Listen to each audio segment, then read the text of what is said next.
আসসালামু আলাইকুম রহমতুল্লাহ। 7টি গুনাহ থেকে নিজেকে অনেক অনেক দূরে রাখুন।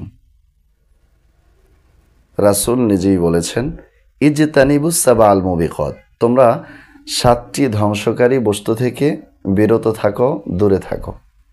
এর 1 নম্বর হলো আশিরকু বিল্লাহ, আল্লাহর সাথে কাউকে শরীক করা। 2, অসসিহরু, জাদু করা। 3, অকতলুন নাফসিল্লাতি হারামাল্লাহু ইল্লা বিল হক, অন্যায়ভাবে কাউকে হত্যা করা। 4, ওয়াকলুর রিবা, সুদ খাওয়া। 5, ওয়াকলু মালিল ইয়াতিম, এতিমের সম্পদ বক্ষণ করা। 6, ওয়াত্তাওয়াল্লি ইয়াউমাজ জাহফি, জিহাদের ময়দান থেকে পালায়ন করা। 7, অকযফুল মুহসানাতিল মুমিনাতিল গাফিলাত, ইমানদার সতী সাধ্বী নারীর উপর মিথ্যা অপবাদ দেওয়া।